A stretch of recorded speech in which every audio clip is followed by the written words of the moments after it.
qui souhaite une communication simple doit avoir un message simple. Donc, la plupart du temps, le but, c'est de communiquer sur les véhicules en général sur 3, voire 4 choses maximum.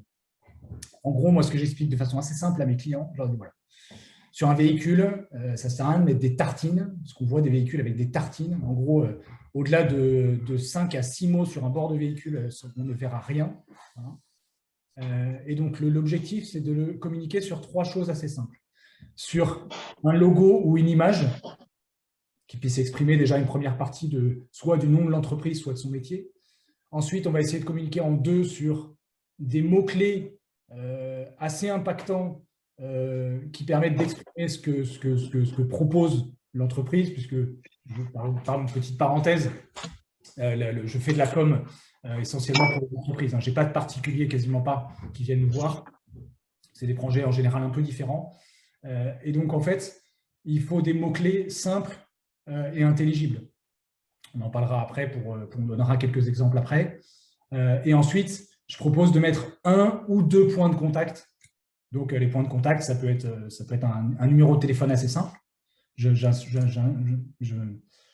beaucoup sur pour les artisans qui puissent mettre même leur 06 sur un véhicule. Ce n'est pas très grave.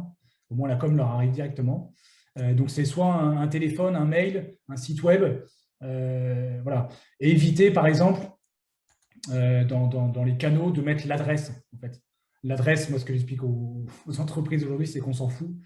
Si vous tapez le nom de n'importe quelle entreprise aujourd'hui, de l'un d'entre nous, en théorie, vous allez tomber sur Internet, sur son adresse.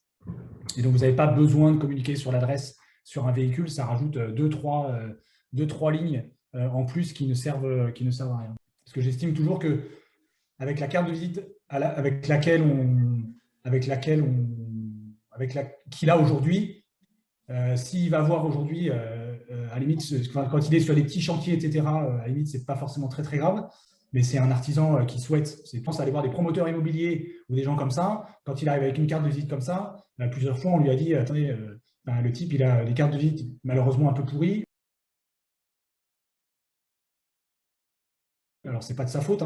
Il a un véhicule qui est pas forcément, qui est tout blanc, donc ça n'invite pas forcément grande confiance. Et ensuite, essayer de grandir sur sa communication, mais de façon assez simple. Pour info, rapidement, on est sur des budgets à 400 €. On a vectorisé son logo et on a fait l'impression plus le flocage pour 400 €. Donc, ce n'est pas un budget monstrueux. Le but, c'est que cet artisan puisse goûter, entre guillemets, à nos services de façon simple. Et d'ailleurs, en fait, on ne savait pas, parce que je ne l'avais pas compris. Mais en fait, il s'avère qu'en fait, il a une dizaine de véhicules derrière. Donc, on va enchaîner la flotte derrière. Et ce qui nous permet, en plus d'aller refaire la carte de visite, etc. Ça, pour vous montrer qu'en partant pas forcément d'un existant pas forcément super simple, puisque dans nos métiers, certains le savent, la manipulation des fichiers est une technique. Moi, je ne peux pas faire n'importe quoi. Je ne peux pas partir d'un Photoshop, par exemple, dans mon métier. Je suis obligé d'étirer, parce que je suis sur 2, 3, 4, 5, 10, 15 mètres de long sur un véhicule. Donc, je pars toujours d'un fichier, ce qu'on appelle vectorisé. Et donc, très souvent, on est obligé de reprendre les fichiers. Et donc, en gros, tout ça, on ne le montre pas au client, mais par contre, on lui dit, voilà, moi, je vais reprendre vos éléments et je vais les translater sur un véhicule. Et donc, maintenant, je vais venir à pourquoi j'incite beaucoup à communiquer sur un véhicule. Alors déjà, petit truc drôle, un véhicule, il n'y a pas de taxe sur la communication sur un véhicule. Et pour l'instant, c'est quasiment un des derniers supports sur lesquels il n'y a aucune taxe. Après, chose assez importante, c'est qu'en fait, un véhicule, il roule dans sa zone de chalandise.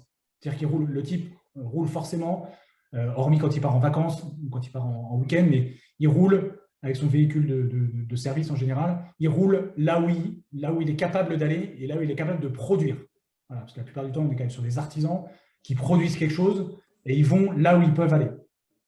Et moi, ce que j'explique souvent, c'est que ce monsieur Nita, je ne sais pas comme ça, en gros, je leur donne un exemple très simple. Je leur dis, voilà, la communication, moi, je suis à peu près aussi gros qu'un 4x3 sur un véhicule. En gros, un véhicule, je peux avoir à peu près le même impact visuel en termes de taille qu'un 4x3. Un 4x3, il faut vous donner un ordre d'idée assez rapide.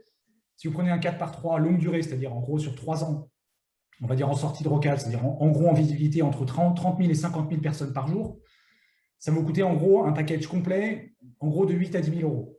En gros, vous avez à peu près 1 500 euros de mise en place du panneau à l'origine, et ensuite vous allez payer à peu près 3 000 euros par an. Vous allez voir, votre panneau va être vu par à peu près 30 à 50 000 personnes, sachant qu'il y a la moitié des personnes qui sont sur la zone, donc qui vont le voir tout le temps. Donc il n'y a que la moitié des personnes déjà qui le voient de façon, entre guillemets, un peu nouvelle quand ils passent devant. Donc vous avez un budget de 10 000 euros en gros sur, allez, 3 voire 4 ans. Si vous négociez pas trop mal. Alors que le véhicule, pour vous donner un ordre d'idée, 3 000 euros, à aujourd'hui, je crois que j'ai même pas encore, enfin, un véhicule, quand je reste sur un utilitaire, j'ai même pas encore vendu un utilitaire à 3 000 euros. C'est assez rare. Je vous donnerai une petite photo après. D'un véhicule à 3 000 euros, c'est vraiment une communication complète sur un véhicule. Impeccable. Ah oui. Voilà. Là, en effet, on est sur un véhicule à 3 000 euros. Voilà. Parce que le véhicule est blanc à l'origine, je précise. Très souvent, on étudie, nous, la durée totale du véhicule. En effet, là, par exemple, le Capitaine Flamme, le véhicule est d'occasion. Donc, nous, on analyse en fait le véhicule en termes de carrosserie en amont déjà, toujours. Alors, en gros, on revient rarement sur des véhicules qui ont plus de 5 ans, à moins que la carrosserie soit impeccable. Mais en général, un utilitaire au bout de 5 ans, il a des éléments de carrosserie qui sont abîmés.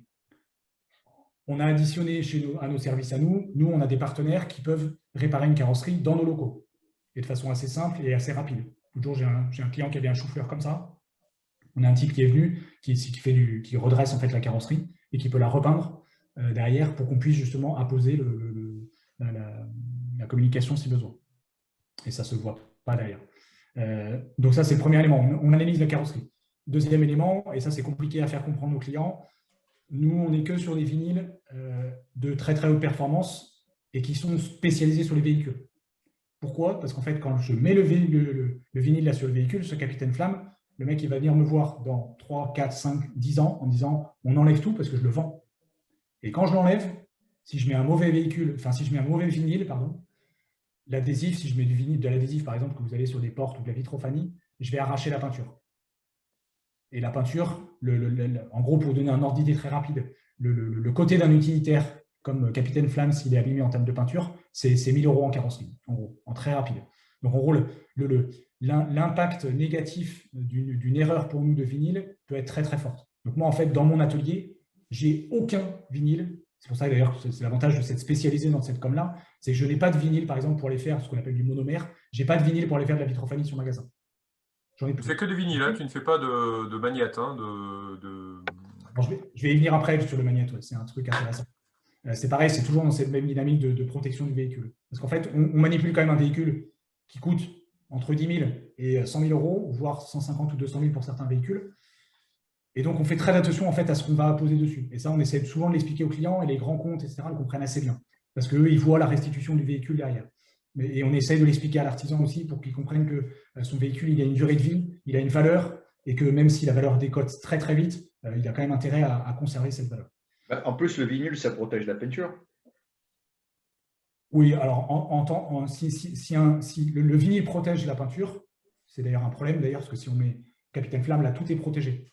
Donc si on l'enlève, on va avoir en effet l'aspect brillant du véhicule qui va être conservé. Quand on enlève sur des véhicules qui sont uniquement en lettrage, comme la majeure partie quand même des véhicules, comme sur Nita par exemple, quand je vais enlever, je vais avoir le mat qui va ressortir sur tout le reste du véhicule et le transparent, enfin le brillant qui va apparaître sous le vinyle.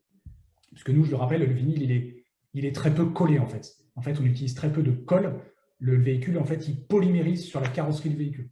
C'est pour ça qu'on peut la poser d'ailleurs que sur la partie tôlée, ce qu'on appelle tôlée du véhicule. Sur toutes les parties plastiques, on ne met pas. D'un, parce que ça va tenir 6 mois et puis au bout d'un moment, ça va s'arracher. Et de deux, parce que les médias ne sont pas faits pour. Donc, on fait en effet, comme dit Laurent, très attention à cette partie, à cet écueil, à adresser les véhicules qui soient pas trop anciens, donc pour que vous n'ayez pas une image dégradée entre il y a un joli flocage et le véhicule est abîmé en plus. Alors, les magnettes, aujourd'hui, moi, j'ai une petite truc secret là-dessus. Je ne mets pas de magnète. Parce qu'en fait, le magnète, c'est un film ferreux. Comme vous le savez, vous avez fait tous de la chimie. Le film qui dit film ferreux sur de la carrosserie dit risque très fort. Électrolyse. Exactement, l'électrolyse. Donc, du coup, d'abîmer fortement le véhicule. Ça rentre à l'intérieur, ça peut même péter une carrosserie.